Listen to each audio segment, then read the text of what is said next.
Terima kasih kerana memilih channel ini untuk mendapatkan berita terbaru setiap hari.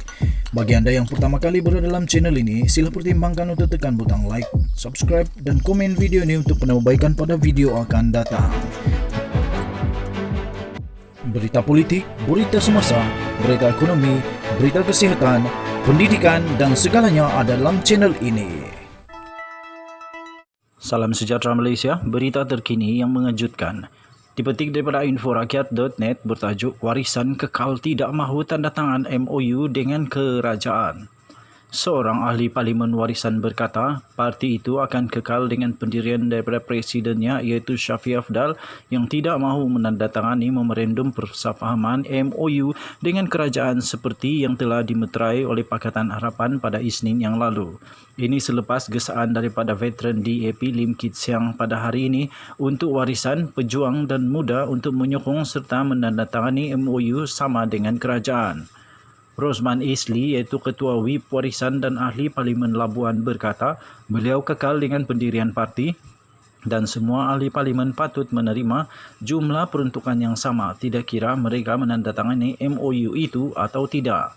Ketua WIP Warisan Rosman Isli berkata, parti itu menyokong pendirian presidennya Shafie Aphdal tidak memeterai MOU dengan kerajaan persekutuan yang sedia ada. Katanya, kita semua adalah anggota cabang perundangan sistem Parlimen Malaysia, katanya kepada FMT.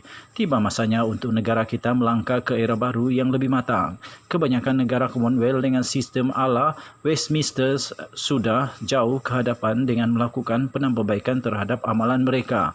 FMT sudah menghubungi pejuang dan muda untuk mendapat komen mereka. Sebelum ini dilaporkan dana sama akan diberikan kepada ahli parlimen kerajaan dan pembangkang di bawah perjanjian antara Perdana Menteri Ismail Sabri Yaakob dan Pakatan Harapan.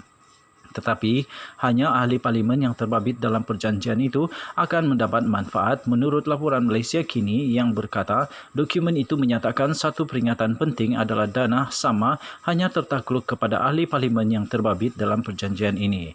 Ini akan menyebabkan ahli parlimen daripada parti seperti Pejuang, Warisan dan Parti Sarawak Bersatu serta Bebas tidak mendapat dana yang sama. Rosman dalam respons terhadap perkara itu berkata, pembangkang mempunyai peranan yang sama penting seperti kerajaan. Oleh itu, mereka harus diberikan pengiktirafan yang sewajarnya. Katanya dalam kenyataan itu, layan pembangkang dengan hormat. Kerajaan PH turut melakukan kesilapan dengan tidak berbuat demikian ketika mereka menjadi kerajaan. Mereka hanya memperuntukkan RM100,000 setahun kepada ahli parlimen pembangkang. Bagi kami, peruntukan sama perlu menjadi sebahagian reformasi itu. Ia sebenarnya untuk rakyat, kata Rosman merujuk kepada reformasi dalam MOU PH dan kerajaan. Bagaimanapun Rosman berkata warisan secara dasarnya menyokong reformasi di bawah MOU itu, tetapi pada masa yang sama, parti berkenaan akan terus bersuara dan menuntut kerajaan sentiasa melakukan perkara yang betul. Kerajaan boleh dan patut membawa cadangan reformasi yang mereka umumkan baru-baru ini ke Parlimen, tetapi kami mahu lebih banyak butiran. Katanya ketika membahas Tita Agung di Dewan Rakyat, beliau menyatakan tidak mahu pertukaran Perdana Menteri lagi dalam penggal ini.